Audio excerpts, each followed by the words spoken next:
Well, good evening. Welcome to the latest IEA webinar. I'm just going to give it a few seconds for people to come into the room before we make a formal start. But thank you very much for joining us this evening.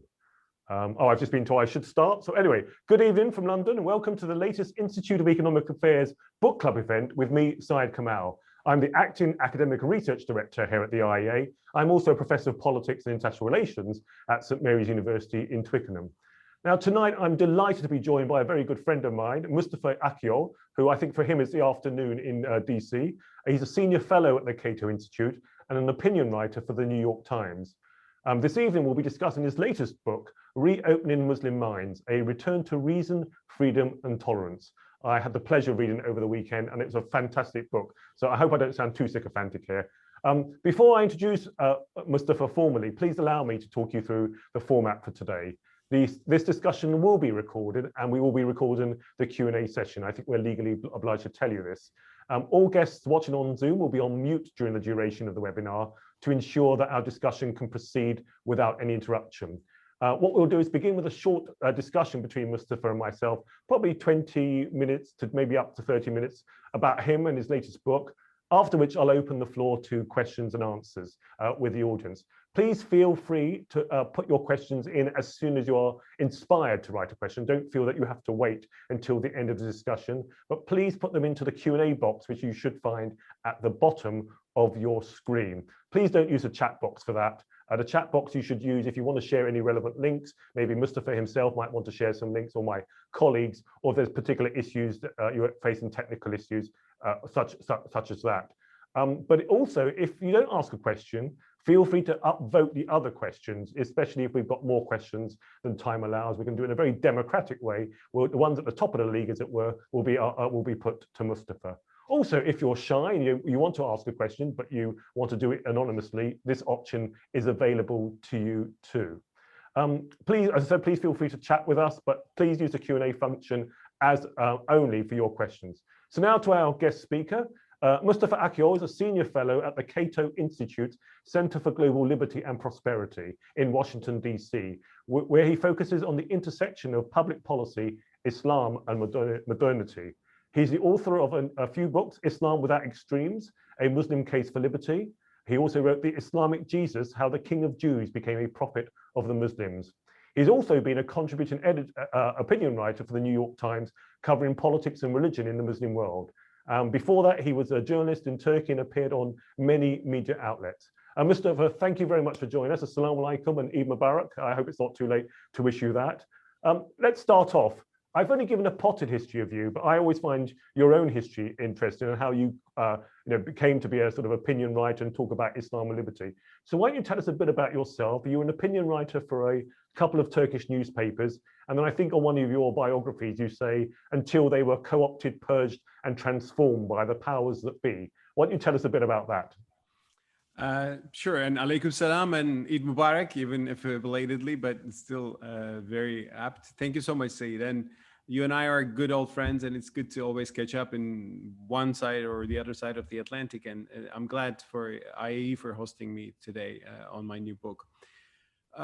Thanks for pointing that out. I mean, I'm now living in the United States in the past almost 4 years, but I'm Turkish. I grew up in, I was born and raised in Istanbul, and my professional life began in Turkey, in Istanbul. And in the early 2000s, I became an opinion writer and a TV host, like a pundit, if you call, in the Turkish scene. And I had two columns, one in the English language, Hürriyet Daily News. The other one is a Turkish language, Daily Star, for about a decade. And I was trying to basically promote the idea that Islamic sentiments in Turkey, religious conservatism, can be compatible with and can be even enriched by the political liberal criteria encouraged by the European Union, religious freedom. Turkish conservatives had the problem that, there was a laïcité, a Turkish-style laïcité, which banned Turkish conservative women from wearing the hijab, headscarf, and going to the university. And I was saying that this is wrong.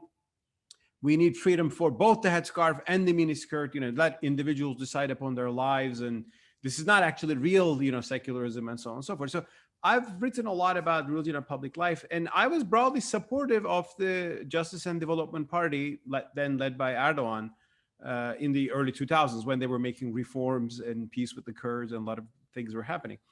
But the AKP started to change dramatically after 2011, and I think what began is they got corrupted by power, they turned more authoritarian, and I started to criticize that. They bought into this conspiratorial narrative that there are enemies everywhere. And I said, well, this is typical authoritarian language. Don't go there. And the more I criticize the government, I put myself in a very unhelpful spot. And what happened? I mean, the incident you're calling, I mean, how did it exactly happen? In 2014, then Prime Minister Tayyip Erdogan called my editor-in-chief in Daily Star and said, get rid of that Mustafa Akyol guy, right? The editor-in-chief, and the thing is, I mean, this happens to a lot of people in Turkey. It has happened to, I mean, there's no more people to fire left anymore, but it has happened to hundreds of people, I think. And I was one of them. I mean, he was annoyed with obviously what I was writing. And the editor-in-chief tried to protect me a little bit, but he himself kicked out a few months later. And that newspaper Star, which was center-right, sympathetic to the AKP mildly, but also critical, and turned into a kind of one of the many Pravdas whose only job is venerating a great leader who happens to be President Erdogan. And the same thing, Hurriya Daily News. I had a column there for more than a decade. It was an independent newspaper. It was actually what happened there. The newspaper changed hands. This happened to at least 10 newspapers in Turkey, that its old owners had tax inspectors at their doors looking for something to get them, and they were scared. They sold the newspaper. The new buyers turned out to be people who host the prime minister in their yachts, or his cronies, basically. And all those papers have been transformed into propaganda outlets for the government. So that's why, I mean, people tell me, like, why are you promoting freedom in an American think tank? I said, well, I was promoting it in Turkey, but there was no space left to do it, honestly. And worse things happened to Turkey. Like, unfortunately, it really turned into grim authoritarianism. And why Turkey went through this, why the promising idea that AKP can give us a compatibility of Islam and liberal democracy, why it failed, is one of the questions I had in mind while writing my book. Because that whole story, that tragedy, made me realize that we need more deep thinking, and we need to criticize certain precepts in conservative Islamic Sunni culture. Now, I don't want to accuse you of being a troublemaker or anything, but when I read the first chapter of your book, Reopening Muslim Minds, A Return to Reason, Freedom and Tolerance, you start off by talking about an incident that happened to you in Malaysia, and where I think you upset the authorities there for some reason, maybe talking about liberty. Do you want to tell, and I think that inspired you to write this book, do you want to tell us a bit about that? Okay, sure. Yeah, I mean, I'm not here just to tell about how I got into trouble in different parts of the world. But I mean, actually, yes, the Malaysia story is very relevant to the book. So I tell that actually in the introduction, and thanks for bringing that up as well. Well, that happened when in 2017, September, I traveled to Kuala Lumpur with the invitation of the Islamic Renaissance Front, basically an organization by Malay Muslims who are pious Muslims, but who promote the idea of religious freedom and toleration and freedom of speech, basic classical liberal values. And they invited me because they had already translated my earlier book in Malay. They had organized public events, and I spoke in a few public venues. And one of the panels was on a sensitive topic, apostasy, which is publicly renouncing your religion. And apostasy is not a crime in the UK, as far as I know, is it? No, not. Well, it's not a crime, as it should not be in many parts of the world. But in about a dozen Muslim majority societies, Islamic states such as Saudi Arabia or Iran, it's a crime punishable by death. And Malaysians are proudly moderate, so they're not following the Saudi way. So they don't execute the apostates, but they send them to rehabilitation centers. And I said, well, that's not good too. So just let them go, and people have their conscience. And I made certain arguments for it. I said, if first of all, I refer to a Quranic verse, which we all know, and which Muslims of the same persuasion of you and me would quote very often, La ikraha fid din, which is there is no compulsion in religion. I said, yes, there is in Islamic jurisprudence, medieval interpretations of the Sharia, there is a ban on apostasy, but it was a whole different world where your religious allegiance was also your allegiance to the political authority, and leaving the religion often implied political rebellion. That's why the Byzantine Empire had the same laws, but that era is gone. So we should let go of those interpretations and those laws from there. And at the end, I said, well, religion cannot be policed. I mean, if people don't believe in Islam, how can you make them coerce them to believe in Islam? Surely, I mean, surely faith is faith. You can't force them to have a faith. Faith cannot be coerced, which is one of the arguments John Locke made, in his letter concerning toleration, which is very relevant to Islam these days. And after I said religion cannot be policed, 5 guys walked into the hall and they said, are you Mustafa Akyol? I said, yes. They said, we are the religion police.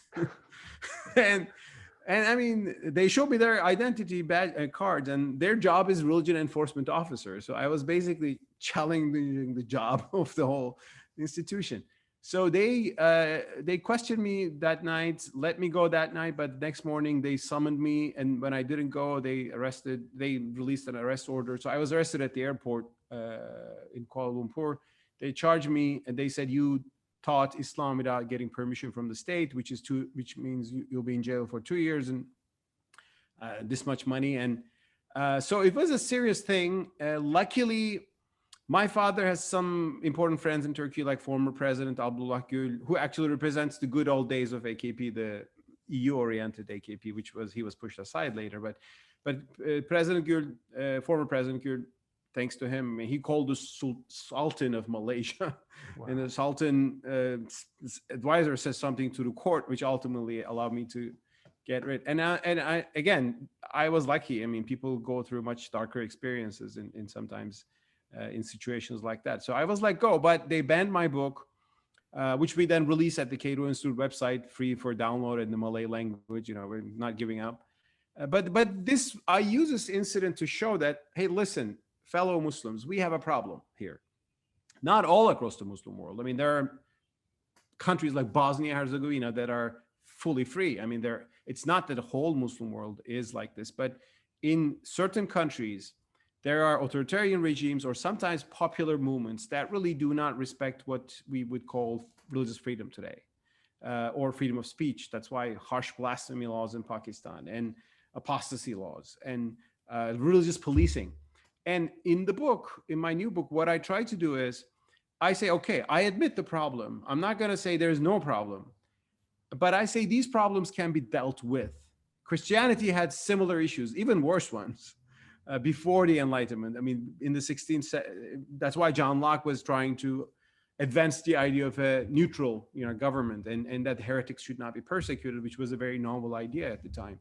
So we have to think these issues. And that's why I go back to the Quran and the Hadith and look at the origins of these bans on limitations on freedom. Most of them are not coming from the Quran, very important. They come from secondary sources. This Hadith, but is that Hadith really authentic? Is it not an accident that it came at a time when the Umayyad dynasty was suppressing its opponents and they needed some justification for that? So my book is full of those kind of questioning the Islamic tradition without renouncing its faith. I'm a Muslim, so I have faith in the divine core of my religion. But I think there are many layers on top of it. And it's high time to question those things and purify Islam from the authoritarian, illiberal understandings and elevate it as a faith and morality and ethics, which I believe it is fundamentally about. I should explain to our audience that a lot of Islamic jurisprudence comes not only from the Quran, it also comes from so-called hadith, which are supposed to be sayings of the Prophet. That's quite, and as Mustafa says in the book, some of that's quite politicized. Many of these hadiths were 100 or 200 years after the life of the Prophet to suit a particular politician or the caliph at that time. Look, I want to turn to the book now. I know you don't want to talk about yourself. I'm a politician, we like to talk about ourselves. One of the threads that runs through the book is a debate, and you constantly come back to this debate, and you talk about two groups. One is the Mu'tazila, and the ones that are the Ash'arites. And you say, on the one hand, the Mu'tazila argue that there is a natural moral code about what is good and bad, and that exists independent of revelation and faith. No, it's not because of faith, it's because we know that as humans, that these exist. It's a bit like the natural rights argument from a state of nature, if you like. The Ash'arites disagree. They say, no, acts are not necessarily good or bad in themselves. You can't arrive at these by reason. They're only good or bad because God says so, not as a result of the mind's intuitive judgment. Can you explain this debate a little bit more and how it runs through the book? Sure, Said, because as you rightly point out, my book is not just about jurisprudential issues, but also what lies beneath, which is the theological issue. Actually, a big chunk of my book is about that. And thanks for putting that. Indeed, early Islam was quite diverse. There were more different ideas and interpretations, and ultimately it got distilled into a few orthodoxies. And one thing I do in the book is let's go back to that interesting diversity we had, because maybe some ideas there were the right ideas or ideas that can help us more today. And one issue that I highlight is indeed this big war of ideas, if you will, between the Mu'tazila and the Ash'arites. And then it got more complicated. Maturidis take a middle position, which is important today, I think. But on the meaning of the Sharia, in Islam, much of what we're discussing is about the Sharia, right? It's the law. In this sense, Islam is different from Christianity, but very similar to Judaism. It's like the halakha.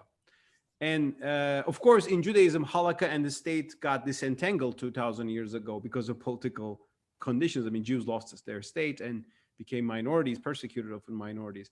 But in Islam, the Sharia and the state, that connection came until today, with some, of course, modifications and some modernization in the past 2 centuries. But what is the Sharia about? There are the commandments of God or the sayings of the Prophet. Whether the Prophet really said so or not, it's always a good question, but there are certain injunctions. Yeah. So there are 2 ways of understanding these religious injunctions, these divine commandments. One is to say, God must be telling us about some ethical truths that are real out there. And God is telling us, do not steal, because stealing is wrong in itself. And even if God did not tell us, we would maybe know, but God is just reminding us, because the Quran defines itself as a reminder. It's not that before the Quran, there was no ethical basis for humanity. The Quran just calls people to do what is moral, but doesn't always define what is moral. So this was the view of the Mu'tazila. It is called in philosophy ethical objectivism, which means there are objective values, which means 2 things, which means people who are not Muslims can be moral too, right? They can be atheists, they can be deists, they can be Hindus. If they're people of good conscience, they can be good people. So you can think, and you can maybe learn something from those people. You can learn ethics from Aristotle, which early Muslims did. They studied Greek philosophy with the idea that there's wisdom in every culture and civilization, and it's God-given to humanity. So that was the universalistic view, which relied on the idea that ethics is universal. The alternative view, championed by the Ash'arites and the Hanbalis, which create the far right end of the spectrum, they said, no, there is no ethical right or wrong unless God said so. Like murder is wrong because God says murder is wrong. When he says it is right, it will be right. So when you can do some mamba jumbo and get a fatwa for killing somebody, that's the end of discussion. There is no basis to say, wait a minute, this cannot be right because your conscience doesn't matter, or some universal declaration of human rights does not matter. So this theological paradigm dominated the Sunni world after the 11th century. And not just me, I'm relying on experts like Fazlur Rahman, said that this was really a major problem because it closed Muslim minds just to our religious texts and denying anything that can be learned from the outside or any contribution we can make to the outside world too. Because if you say the infidels are just beyond the pale, you can't have a conversation with them. You can't learn from them. You can't actually say anything that is maybe meaningful to them as well. So I believe the Islamic civilization lost universalism, which was the key actually secret of its early grandeur that we are often proud about. And this had something to do with the theological turn that was taken. So my book gets into this issue, puts this in a way accessible, not to, I mean, this is known by expert theologians, and theologians always speak in their own terms, but for a lot of people, this is something very incomprehensible. So I try to make this accessible and understandable. And I try to show how this works still in our minds. I mean, when a scholar today says, it is fine to marry a 12-year-old girl because there's no injunction against the Sharia, he's relying on the idea that besides what is written in the Sharia, there is no value. Whereas I believe there is a God-given divine commandment. I believe in that. But I say there's human conscience and intuition and observation. So we humans can also develop ethical value over time. And we should reconcile them with our religious tradition, not deny the contributions of humanity just to uphold our tradition. And it's also, without reason, it's a debate between literal interpretation of the words, and even that could be interpreted differently by individuals, and contextual interpretation. Exactly. That verse was revealed at a particular time to tackle a particular issue. I think you say in your book, isn't it funny how many of these extremists who talk about going to the pure, looking at the pure Quran as literalist, when you see the verse about using war horses, they don't actually use horses; they use modern weapons. So how come they can do it in that context, but not in any other context? Let me give you one more example there, which is actually, as you write, the Asharite perspective, which says there is no value outside of the revelation, also leads to literalism, as you said. And in the book, I give one example. The example that I quote a fatwa from a scholar in the UK, by the way, conservative Islamic scholar, Al Darul Ifta, based in the UK. He's asked whether Muslim women can travel alone, right? Which is a big issue. I mean, Saudi Arabia doesn't allow women to drive for years. Why? Because it comes from some sayings of the Prophet Muhammad, which says, don't let women go alone by themselves. Now, the scholar says, some people say women were banned from travel by the Prophet Muhammad because it was dangerous at the time. Travel in 7th century Arabia was not that you hop on a train and get off the neck. It was through camels in the desert with Bedouin and bandits and killing. And so it was a very dangerous thing. That's why actually travel is a big deal in the Quran. You see that too. You help the people in travel. You don't today say, I have to help people on travel, that, probably they're better off than you, right? I mean, there was a specific meaning of that. So he's asked, but the world has changed now. It's safe to travel. Can women go alone? And the scholar says, no, because the words of the Prophet are eternally valid forever. So he refuses to look into its context. And I'm saying this is based on a certain theological obstacle, a theological roadblock that we have to see and discuss and hopefully dismantle. If the audience can please start sending your questions in now, I will turn to them. I'll just ask a couple more questions and then we'll open up to the Q&A. I suppose one of the things I want to ask you about is really, one of the things that you hear a lot of modern Muslims say is, oh, look back to the glory days of Islam. We were leading the Europeans. They were in the Dark Ages, and we were advanced, and we had made advancements in astronomy, etc. And yes, we did do it by building on the knowledge of the ancient Greeks, as it were. But we were the world leaders. And then you say, yeah, but that was 500 years ago. What went wrong? In your view, is it because what happened? Why did the Muslim world, if you like, fall behind Europe and European Enlightenment? Some people say it was down to the fact that the printing press in Europe and it took too long with the calligraphers of the Arabic language. Others say no, because reason stopped, as you say, to a certain extent. What do you think were the contributing factors to the Muslim world falling behind, if you like? And we've got this modern phenomenon. I think you wrote this wonderful statistic about Nobel winners, our Nobel Prize winners, economics winners, or science prize winners, and you said, how many of them were Jewish as a percentage of the world population, and how many Muslims have actually won this? Look how closed our minds are now. What's happened? What do you put this down to? Thanks for bringing that up. Actually, probably every other Muslim you will meet will say to you that once upon a time, thousands of years ago, we were the greatest civilization on earth, the most productive. We were creating science and we were advancing mathematics, and the Europeans were learning from us, which is all true and which is important. And which also tells us that the problem is not an inherent nature of Islam. It's just we are at a bad age of Islam today. But how did this come? So now there are a few explanations to this big perennial question of what went wrong. Now, some romantic pious people say, oh, we were great because we were pious and we turned sinful and God punished us. So they would explain this through not cause and effect, but through the blessings of God. But I say that, well, there's no reason to believe in that. Actually, there are reasons to believe that Muslims turned more pious when they were actually weaker because they needed more strength and so on and so forth. So you cannot explain this through that. There's another explanation, which is a secular explanation, which is a cause and effect explanation, but I think is the wrong path, and which has become very fashionable among Muslims in the past several decades, which is the West is to blame explanation, right? It's colonialism.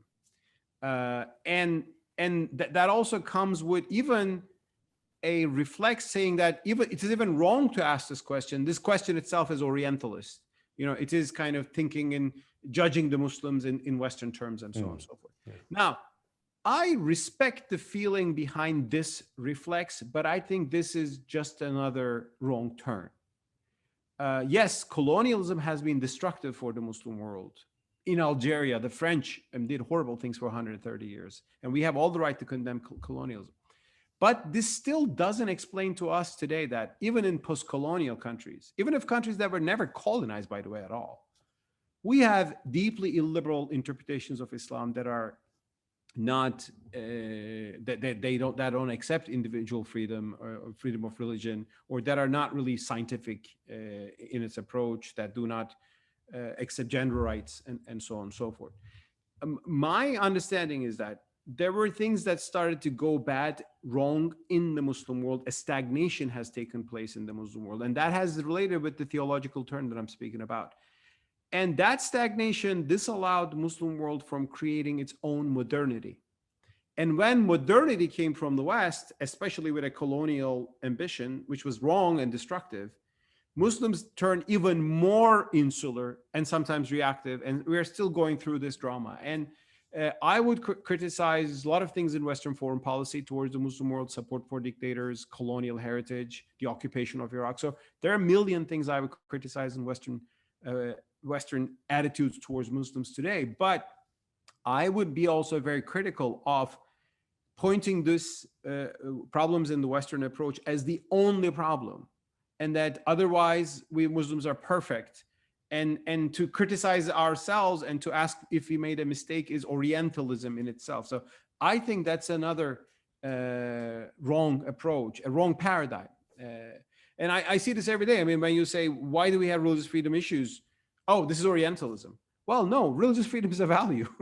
It's a value. It was a value which made Jews, escape from Spain to come to the Ottoman Empire. So it is a value that has flourished in different parts of the world in different times. So we should acknowledge, I think, that there are structural problems in our societies and in our interpretations of Islam. That's why I wrote this book titled Reopening Muslim Minds.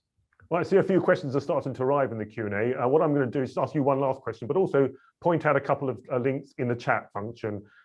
We put in a link to a book that the IEA published in 2016 by a range of scholars called Islamic Foundations of a Free Society. That is free to download on our website. We've put Mustafa's Twitter handle out there on there. Also, if you would like to buy a copy of the book, we put a link to Amazon where you can buy the book. And also I see that Ravi Ratnasavabathi has said that there is, he's put a link to a debate about why the Muslim world fell behind. And it says, don't blame it all on Al-Ghazali. I won't go into that detail, but there's a link there. And then I will start with my last question, and then I'll hand it completely over to the audience, is one of the things that you and I have discussed is if you look back to the early schools of thought on Islam, there was a school called the Postponers school. In simple terms, it says, don't judge and punish people in this life. If you really have faith, it's not for you to punish them. If they are doing wrong, surely God will punish them in the afterlife. You don't know whether it's right or wrong. We don't know yet. We have this faith that it's right or wrong. But why should we punish them on this earth? Can you explain that? And do you think that's the solution, if you like, in a way? I mean, there's never always a silver bullet, but is that the solution to get us out of this trap we find ourselves in? Definitely. And even before that, Said, if you would allow me, I would like to answer the question that Ravi asked. This question is examined here. He said, pointed to an article about, don't blame it on Al-Ghazali. Well, I don't blame it on Ghazali. So I'm not saying, it's a long debate. What happened? Did something wrong happen in the first place? And if happened, why it went wrong? And there was a line of thought initiated by the French Orientalist Ernest Renan in the late 19th century, saying that it was Al-Ghazali, killed philosophy in the Muslim world. And then there has been a long defensive, scholarship against that, saying, no, that's wrong. I say in the book, I'm taking a third view. Yes, the early Orientalist critique of Al-Ghazali and philosophy, the state of philosophy in Islam, was crude and wrong. Al-Ghazali was much more complex than what people thought. Al-Ghazali was the most influential philosopher, theologian of the time. But this doesn't mean that there was no problem. Al-Ghazali brought some nuance to the discussion, but people who came after him, really, some of the Sunni theologians condemned logic, saying that we had nothing to do with logic. I quote Imam Rabbani from 17th century India, saying that all these sciences of the philosophers are stupid and useless. Why do we need geometry, right? I mean, this sort of thinking came to be ultimately. And I would recommend reading an article by Hamza Yusuf, Sheikh Hamza Yusuf, who's actually a disciple of Ghazali. He reversed Ghazali, but he still says Ghazali wasn't the problem, but there was a problem. There was a problem that early Muslim thought, after the diversity, creativity of early Islamic civilization, there came a rejection of Greek thought. And the thing is, when you reject Greek thought, Greek thought is maybe Greek thought is out-fashioned today. In the modern era, you would reject Hayek. It's just rejecting anything that's coming from the outside. So that has happened. And I do agree that it is not as simple as the Orientalists thought it was, but it is not as what the anti-Orientalist defensiveness has argued for a long time. And if Ravi can check my chapter on that, he can see that I refer to recent scholarship by scholars like Dimitri Gutas, who are experts on this. So there's a lot going on here, and none of the cliches that we're used to might be the right ones. And I try to give a balanced take of all of those. Coming back to your question, Syed Kamall, it's not just the Mu'tazila I speak about. And again, I'm not a dogmatic Mu'tazila or something. There are some issues I will say the Mu'tazila did wrong, especially when they had power and their doctrine was imposed by the state in the early Abbasid caliphate. So it's not that I'm a devoted Mu'tazila. I'm just saying there are different interesting views in early Islam that needs revitalization today. And one of them is Murjia, not Mu'tazila, which is a different camp. Some of them actually converge. There are Mu'tazili Murjia, especially among the Hanafis, which I would say, okay, these are my guys. This is the right synthesis of all this. What is the Murjia? This is the theology I highlight in my final chapter, the chapter on tolerance. And I begin by quoting an article from an ISIS magazine. ISIS had this monthly magazine, and I was an avid reader, not because I liked it, but I was trying to see what these maniacs are saying, basically. But they had this 16-page long article saying the greatest heresy in the history of Islam is Murjia. And I said, yes, that's why Murjia is good. According to ISIS, it was the greatest heresy. Murjia was this vision proposed by moderate Muslims in the face of the first civil war in Islam. That civil war, the supporters between the war between the supporters of Ali and Osman and Muawiyah and the Umayyad dynasty, was a war between the proto-Sunnis and proto-Shiites, if you will. And both sides were condemning the other side for disbelief. And there was a fanatic faction which was condemning both sides for that. And the Murjiites said, wait a minute, we don't know who's right and wrong in the sight of God. Let's postpone this dispute to afterlife to be resolved by God. And that's why they were called the postponers. Murjia means postponing. So there might be issues that you may never agree on. I think Sunnis and Shia Muslims will never agree on who was the rightful heir of Prophet Muhammad. And I personally don't know, I wasn't there.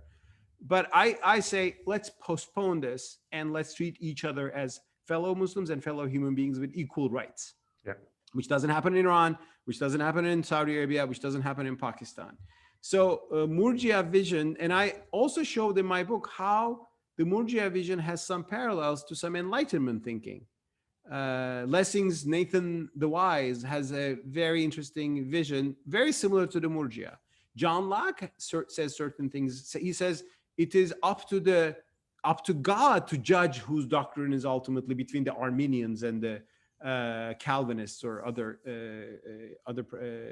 Anglicans of his era. So there are interesting visions in early Islam which strongly resonate with visions in early Enlightenment Christianity by John Locke, by Pierre Bayle, by other Enlightenment thinkers that promoted toleration, which to me shows that, from both religious traditions, Christianity and Islam, you can have a liberal view and a non-liberal view. And it's time to promote the liberal view in Islam, because we've come to a crisis because of the illiberal views. Okay, well, let's now turn to some of the questions. They've started to come in, so maybe I'll run out of time. Can I ask you, if the audience, please feel free to submit more questions. If you don't want to submit a question, but there's a particular question that you think ought to be put to Mustafa, please vote it up, and I'll try and get there. We'll try and get through these questions. I've always had a question come in via chat, and I will ask that, even though I'll break my own rules. I don't know whether I'll be punished for it. I'll postpone that decision until later. So the first question is from Edgar. Edgar Wollner asks, the late Oriana Falici, in her book, The Force of Reason, says that the Quran calls non-Muslims infidel dogs. Would you accept her assertion that the Quran is the Mein Kampf of religion that has always aimed to eliminate the others? First of all, Oriana Falaci's work, and she was a great journalist, but I think her view on Islam was tainted a little bit by the negative experiences she's seen in the name of Islam. The Quran doesn't call infidels dogs or anything like that. There's one verse in the Quran that likens a particular character of a rejecter to a dog which never moves and gives no reaction or something, but it's not a blank statement on infidels as dogs.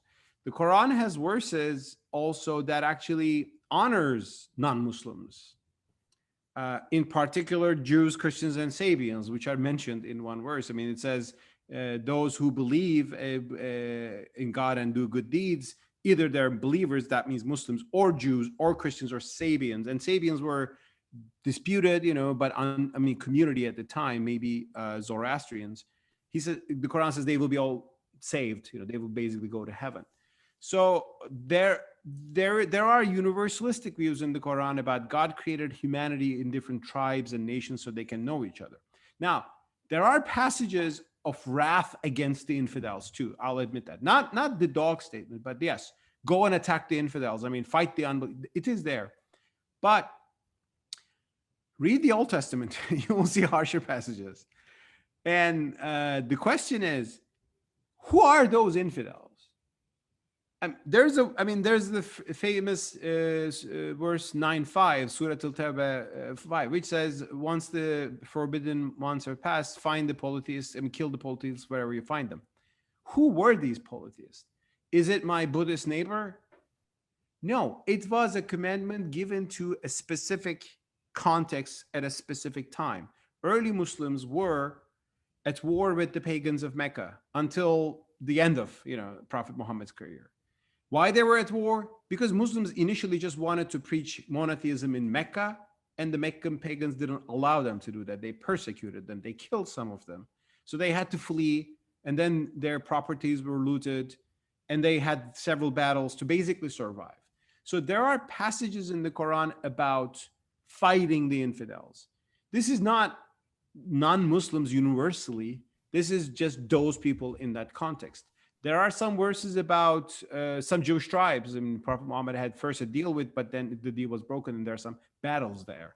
It's not speaking of the Jewish people in their 5,000-year-old history. It's speaking about Banu Kainuka and Banu Qurayza and 3 Jewish tribes there. Now, one problem is that some Muslims reject to understand these in their historical context and sloganize them, turn them into everlasting commandments against of distrust towards. So that is a problem. I'll admit that. You can have the same problem from the Old Testament. If you think that the Philistines or the Amalek, that the Israelites were fighting, is still alive today, and and some extremists in Israel have certainly done that. So it is not true that Islam defines non-Muslims in a hostile way. And there are verses in the Quran which actually say quite the other way. But there are verses that can be taken in that sense, which some do. But that's why I wrote a book saying that this interpretation is wrong, and we have to understand the Quran in its historical context. And it's back to that debate about literalism versus context, and people use that in their own interpretation to support their probably pre-existing views anyway. You know, if they don't like Jewish people or Christians, they'll probably say, "Oh, it says this in the Quran," and it's one of those things that, you know, as Muslims, one of the things that I find fascinating about Islam is how it is a religion between the individual and God. Now, Shiism obviously has a hierarchy, but what's interesting is that it's for you to interpret that faith, and also faith is faith, and even, you know, who cares who was supposed to be the successor to the Prophet Muhammad? That's not important to the faith. You know, it's one of these things that it's a worldly thing that we disagree on. Now, let me ask a few more questions.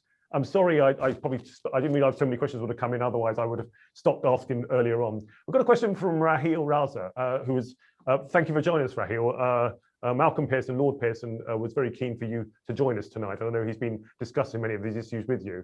She asks, what can we as ordinary citizens and Muslims do to propagate the ideas in your book?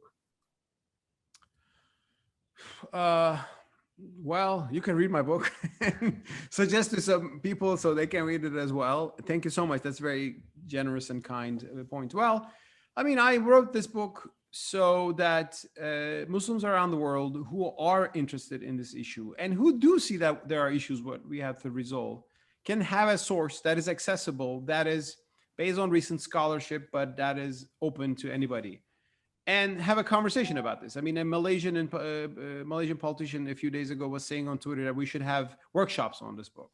So, I mean, if you want some attention to this book, why don't you organize a chat in your community, friends, in your mosque, or just any Muslim organization, just even a home. I'll be happy to join and have some conversation with you. I mean, I wrote this book and I will be working, inshallah, you know, if God allows me, to disseminate some of the ideas in this book.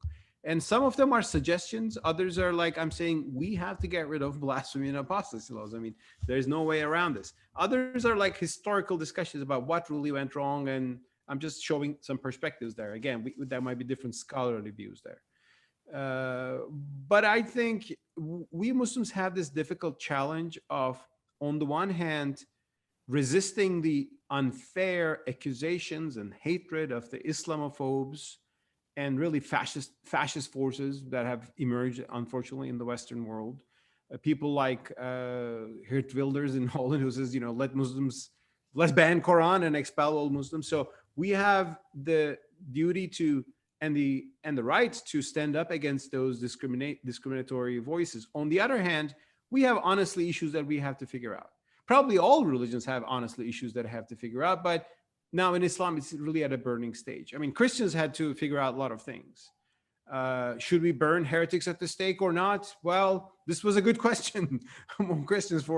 Luckily, they decided not to do that. And even, I mean, the Catholic Church took a decisive step towards humanism and universalism in the 1960s. I mean, before 1960s, before Second Vatican Dignitatis Humanae, that declaration, Catholic view towards non-Catholics was not very generous, and ideas of secular state and religious freedom were still looked with certain suspicion. That has happened, and I think we need the same thing in Islam too, without abandoning our faith. And what you can do, well, I'll be happy to send me an email. Let's organize a conversation and yeah, maybe promote my book, and you know, makes some more people buy it and read it. It becomes a win-win. Let's put it that way. Got a question from a colleague of mine, Mark Glendenning. He has started a bit of work here that we're doing at the IEA on the idea of free speech and the cultural debate that we see at the moment. And one of the things he's writing a paper at the moment is, can we ground free speech, you know, philosophically ground free speech in the idea of natural rights? And so he asks the question here, is there a Muslim equivalent of the Christian concept of a state of nature, which is a state of natural freedom, which in turn gives rise to the concept of a natural right to personal liberty, you know, when you discuss John Locke. It was this approach which enabled Christian liberals and nonconformists to take on the authoritarians. Could that help liberal Muslims, if you like? Well, my chapter on chapter 5 in certain pages addresses that question. I would say, yes, there is a Muslim equivalent of a notion of natural rights, but there is a more dominant, unfortunately, view that refuses natural rights and says rights are only given by religion. So non-Muslims have the right to life only when they are granted that life by dominant Muslims. Or Turkish scholar Recep Şentürk has written on this very well, I think, because in the Sunni tradition, especially among the Hanafis, there was the idea that every human has a right to life based on being an Adam, like on their Adamiyya, which is their humanness, and comes from the name of Adam. Because there are verses in the Quran, it says, we honor the children of Adam. It doesn't say we honored Muslims, the children of Adam being all humanity, right? So there is a human dignity given to every human being. So that is one view in Islam. But there was another view, and Asharis were big on that, on the second view. According to that view, kuffar, the non-believers, didn't have a natural right. They could be given the right to be dhimmis, to be, live under Islamic protection, but second-class citizens. Or maybe there could be a deal with them, but they were not equal. And this came out, in a very interesting way. Hanafis said, if a Muslim kills a non-Muslim, the non-Muslim have the exact same right to ask for retaliation or like a compensation. The Shafis, the Ash'ari Shafis, said, no, non-Muslim lives are not that important. I mean, non-Muslim lives don't matter in today's words. So unfortunately, there's that view, but both views are there. And this is just one issue that in my book, I show that there are troubling views in the Islamic tradition, which by the time was normal. It was universal at the time. Most civilizations thought like that. But there are universalistic, humanistic views as well. And I try to often show that those universalistic, humanistic views have some strong basis in the Quran, by the way, which is the most important frame of reference here. Because what happens, what the Quran says and what happened after is a big distinction in the minds of most Muslims, rightly so. And by the way, there is another distinction about in Islam, speaking of natural rights, state of nature, is a state necessary thing? Yeah. Do we need a state? Again, the Ash'arites said imamate, which is the Islamic state, is necessary. It's a requirement of religion. So we have to have a caliphate. It's needed. It's a part of religion to have a caliph. But the Mu'tazila, our guys, they said, no, state is not necessary. Law is necessary. But we can do without an imam. Imam is not they say it's a rational necessity or not. Rationally, we can do it. We can get rid of it. So imamate, that's the caliphate, is not religiously necessary. Again, which one is Islam? Both are Islamic views. And that's why we need to discuss these with Islam. And I also, while I'm showing these views, I'm showing that why the view that the imamate is necessary became the dominant view. Because the caliphate upheld that. Of course, the caliph supported state-centric views, state-worshipping views, which is a good reason to doubt their authenticity. We've got just about 10 minutes left, and I see we've got quite a lot of questions. We're not going to get through them. So I'm just going to ask people, can they upvote questions? If you've changed your mind, people who have asked a question are probably not going to like this, and you think another question is valid, you can always unvote your vote by clicking on the thumb, and your vote will go, that number of votes will go down, and that will promote another question. So just bear that in mind. We've got quite a few anonymous attendees. I'm not sure whether they thought we were going to issue a fatwa against them or something, but please be reassured we're not going to do that. So let's see what some of the questions. I'm going to I'll see if I can, or maybe, why don't we try a quick fire? Why don't we try that? Should we try a quick fire? Short answers. How about that, Mustafa? I'll make it short. So the first one is, what are Mustafa's thoughts on the situation in China and the Uyghur Muslims? By the way, can't wait to read the book. Thank you for writing. Thank you for your interest in my book. Well, China is committing arguably a genocide against Uyghurs in the sense of forced sterilization and abortion. It is absolutely, undeniably a mass persecution. And it is, I wrote an article in the New York Times about this 2 years ago. why Muslims are not that vocal against China, because a lot of Muslim countries are dominated by dictators who like the idea that countries should not be criticized for what they're doing to their citizens. I mean, they don't like the idea that Human Rights Watch can write a report about persecution, and they say it's our internal business. So they like the idea that it's China's internal business. Second, friendship China pays. I mean, Turkish government has become very friendly to China in the past 5 years in its anti-Western narrative, and they rely on China on a lot of things. So they don't want to offend China. And third, we're seeing the persecution of the Palestinians for 70 years, and horrible things are happening in Gaza in the past 5 days. I'm really sad about that. I hope there will be a peace for Palestinians and Israelis so that they can live in dignity in both sides. But the Islamist, especially, reflex is to condemn the West and Israel. But when Russia and China does persecute Muslims, that gets, for psychological reasons, less attention. And I think it's wrong. Yeah.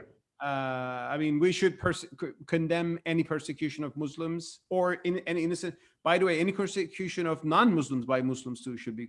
I mean, any persecution should be condemned. But there is, for a lot of historical reasons, because of the complex with Western colonialism, attention is generally given to the West.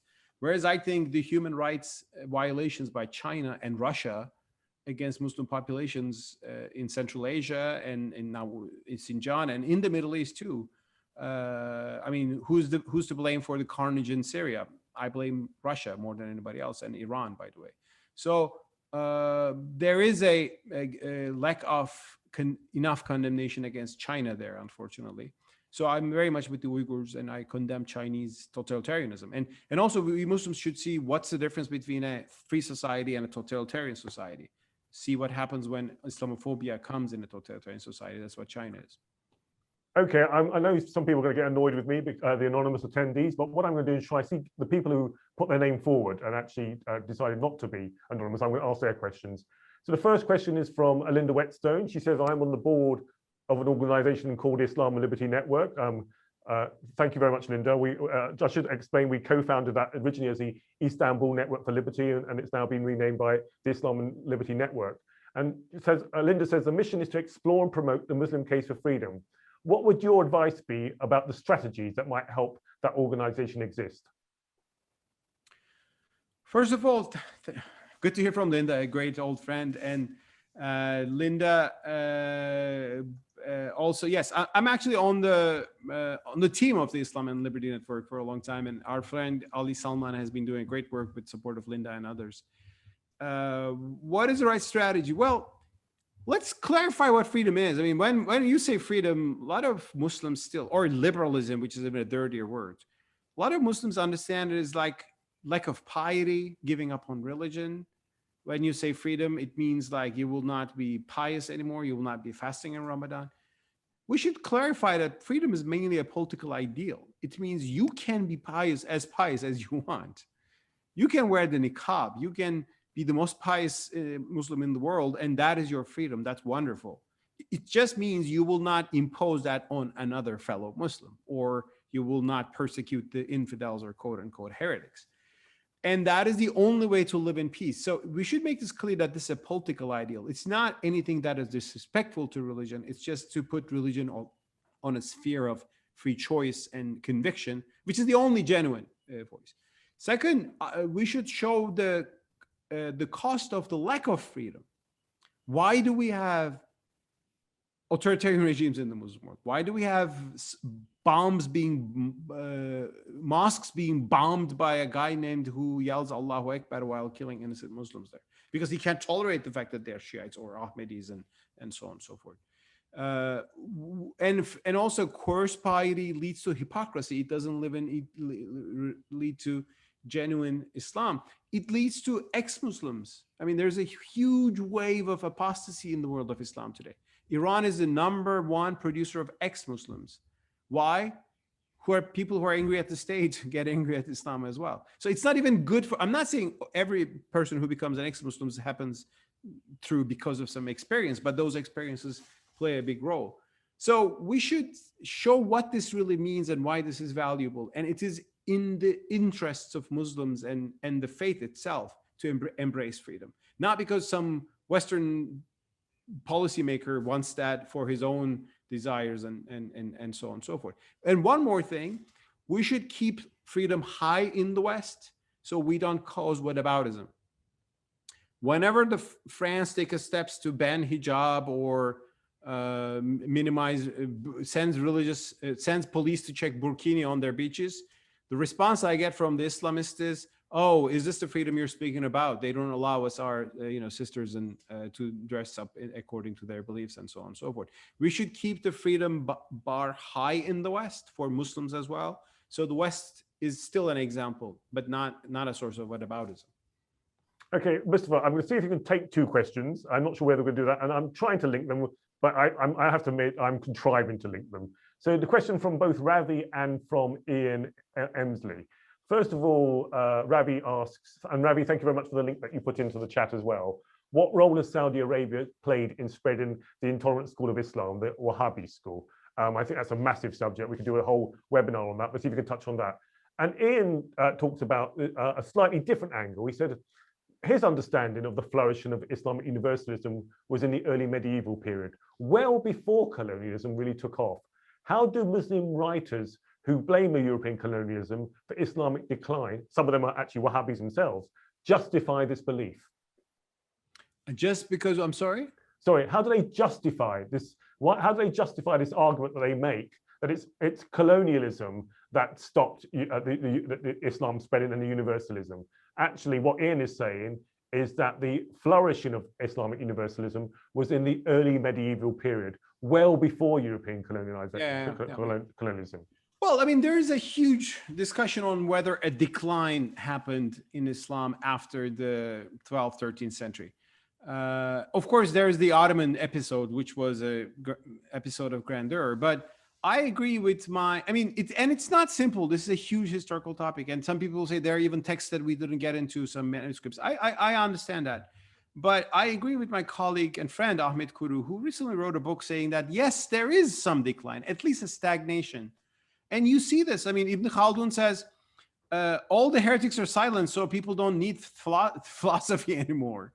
I mean, there is this kind of orthodoxy dominating, and it didn't necessarily lead to a decline. And in a pre-modern age, societies were not too different from each other. I mean, the Ottoman Empire and the Habsburgs were having wars back and forth. But at some point, there happened something called the Industrial Revolution that changed the world. And yes, Islamic world realized that there's something called modernity, industries, technologies, but ultimately political institutions as well. The Ottomans really got this, right? I mean, there's a whole period of Tanzimat, reform period in the Ottoman Empire. Why? Because all Ottomans, even the most hardcore Islamists, realized that there's something new. We have to change this. We have to get some geometry experts for our military schools, which we didn't have before. So there is, I think, clearly, and I think focusing solely on colonialism comes from the need to assert ourselves that we were perfect. And I understand and sometimes sympathize with the sentiment there, but I think it's the wrong way. I mean, we have to be honest about our problems. We should and blame the colonialists for what they did. And it doesn't mean that Western colonialism doesn't have any bad, it does. But it's not something we can change. What we can change is our own attitude towards the burning issues of the Muslim world, and that's why we should focus on them. And just very quickly, 1 minute on Wahhabism. I know it's... Wahhabism has been a huge problem. I mean, there are experts who've written about that. Basically, Wahhabism has been acting as a Tea Party effect, on Muslim communities around the world, like bringing in a tougher attitude of Sunni Islam, even more mainstream Sunni views tilted towards that. That has been a huge part of the problem, that's for sure. But I also will tell you that the problematic attitudes we're discussing are not just limited to Wahhabism. Yeah. In mainstream Ash'ari Sunni Islam, apostates are killed and blasphemers are killed. So there's no doubt about that. Yeah. I mean, Wahhabism brought an additional zeal to the scene, which made things worse. But we need a broader self-check and honest discussion of some of our issues. which is why I wrote Reopening Muslim Minds, not just Wahhabi minds, which I mean, which is maybe not that easy to open anyway in the first place. Well, why don't we leave it there? I mean, this is wonderful. Running up to the hour. There's so many more questions.